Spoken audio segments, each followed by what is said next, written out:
What's going on, Washington fans? Wanted to catch some of you that may have missed my live stream. We're not going to be going back over the depth chart, but Commanders have made some moves today. We're also sitting on a few moves that the Commanders have made. Kendrick Bourne, but we have to go over all that in today's video. Make sure you guys hit the like button. Hit that like button. It would be greatly appreciated. Hit the subscribe button as well on the road to 3,000 subscribers. And then hit that notification bell as well. 5 days away from going to Northwest Stadium. I cannot wait. So, let's look at some of the Commanders' moves that they have made today. It was a busy day. So Nikki Javala put it like this. She said, Kendrick Bourne's visit with the Commanders today is listed as a tryout because technically Kendrick Bourne, it was only a tryout today. We all anticipated he would sign, but right now at 5:43 Eastern Standard Time, Kendrick Bourne is not signed with the Washington Commanders yet, but he's listed as a tryout. He posted on his Instagram story at 5 a.m. that he was in the Dulles airport. So he has been to the Commanders facility today, but my thoughts on this is that I think it's probably a bid between the 49ers and Commanders who's going to give him, Kendrick Bourne the best deal. So we're still waiting on a Kendrick Bourne deal, but I could not imagine this football team going into the year with 5 wide receivers. I just couldn't imagine it. It doesn't happen, especially in a Cliff Kingsbury offense. So I would think the Commanders would be pushing heavily for a 6 wide receiver, but we'll see. They would love to get it done with Kendrick Bourne, but we'll see what ends up happening there. He's listed as a tryout right now, and he's one of the very few tryouts that came into Ashburn today and tried out. Now, I will say, David Harrison of the Locked On Commanders podcast, go check that out. It's a great podcast. He said Kendrick Bourne is listed as a tryout, but he also said I wouldn't be expected if they announced Kendrick Bourne has signed with the team before practice tomorrow. So the Commanders hit the practice fields tomorrow. Week 1 prep versus the Giants. David Harrison said, he wouldn't be surprised if Kendrick Bourne is announced as signing with the Washington Commanders tomorrow. Maybe he signs with the 49ers, but I just couldn't imagine if he's in Ashburn. I just don't think he could get out of there. I think Adam Peters would really want to sign him. Adam Peters knows him from the 49ers, so I would just imagine that Kendrick Bourne will sign with the Commanders. I would not be happy if he doesn't sign because I do want to bring Kendrick Bourne in. Like, he's 30 years old, but we're not asking him to be the wide receiver 2 on this roster. We're asking him to be the wide receiver 3/4.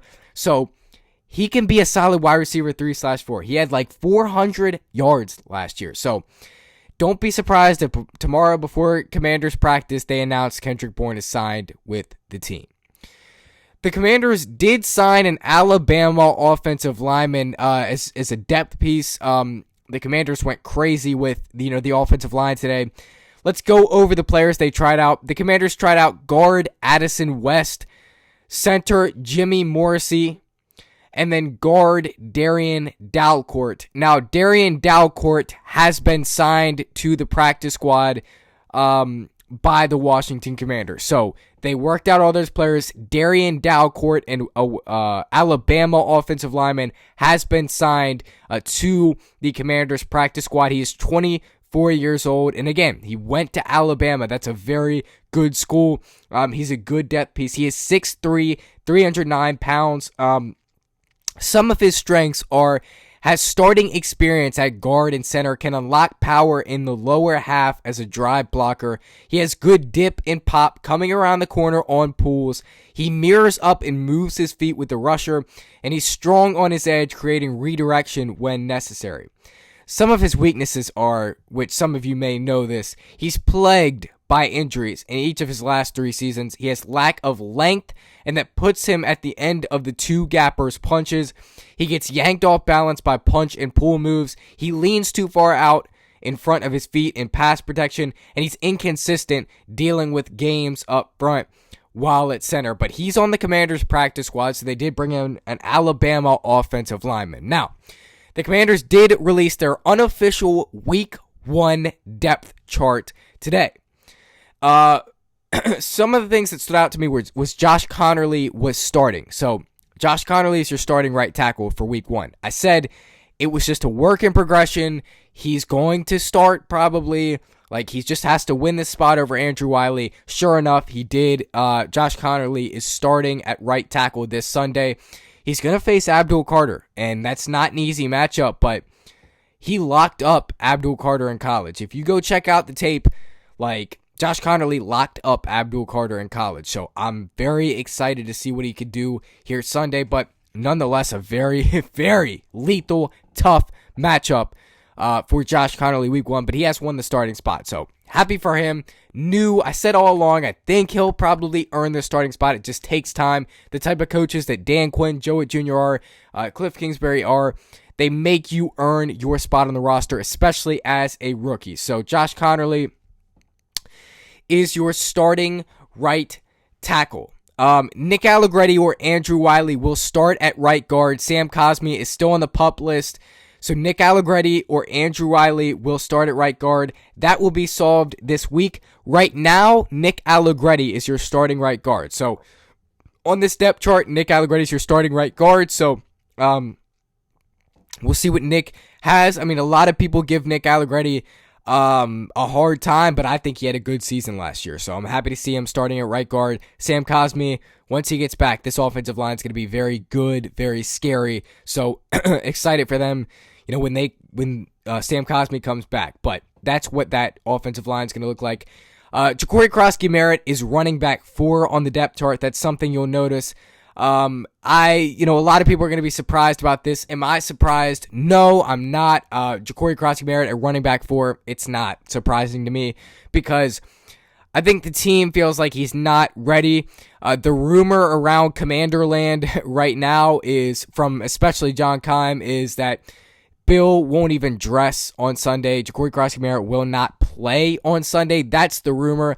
And 1, it frees up a roster spot, but 2, the team feels like he's not ready. And then 3, they also have confidence in Jeremy McNichols, Austin Eckler, and then Chris Rodriguez. And we feel like Chris Rodriguez can be sort of what B-Rob was, but at a cheaper version. So don't get mad. We still got a 6th-rounder for B-Rob. Like, it was a good move, but they don't feel like Bill's ready. It's going to be a slow ramp-up process. With that said, Austin Eckler is your starting running back week 1. Austin Eckler said coming into this, he didn't want to be the bell cow. He's not going to be the bell cow. They're going to split up these carries in many different directions. And at the end of the day, maybe Bill ends up suiting up. But what I've been hearing is Bill will not suit up on Sunday. So we'll just have to keep an eye on that. Inactives come out like 1 or 2 hours before the game. So we're not really going to know for any of the preview videos. But like we'll see what ends up happening with this. Jalen Lane is your punt returner. That was another thing that stuck out. And then Debo is kick returner. So Debo Samuel at kick returner. Just please, no injuries there.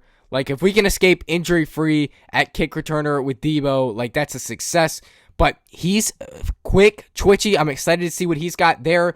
Also, we knew Jalen Lane would win the punt returner role. He has won it officially now. So let's see what he's got, right? And he won that spot, so excited to see what he's going to do this year. But yeah, the Commanders released their unofficial week 1 depth chart. Those were some things that stuck out to me. We're still waiting on a Kendrick Bourne signing by the Commanders. I don't see anything yet that they've signed him, but obviously when that happens, I'll get that news out to you. Washington's game Sunday versus the Giants is a sellout. That is breaking news right now. But to talk a little bit more about Kendrick Bourne, what you're getting in Kendrick Bourne is 55 receptions, 800 yards, and then 5 touchdowns. That was in 2022. He has ability to play against high-level competition. He's a great depth piece. He has playoff experience. 2020 Super Bowl run with the 49ers. And then he has connections with Debo Samuel, Adam Peters. Like, he's a great fit behind them. Adam Peters can tutor him, and Debo Samuel can tutor him a little bit more. And then he's just a great depth piece, as I said earlier. So that's what you'd be getting in Kendrick Bourne. I do hope they pursue Kendrick Bourne because I just don't think you're going to find anybody else to be that back end of the roster wide receiver. You love to keep 6 wide receivers. That's what most teams do. Most teams carry 6 wide receivers. So if we're going to do that, I'd love to, have Kendrick Bourne as the guy. Again, they'll probably announce that before practice tomorrow, but we're still waiting on an update for that.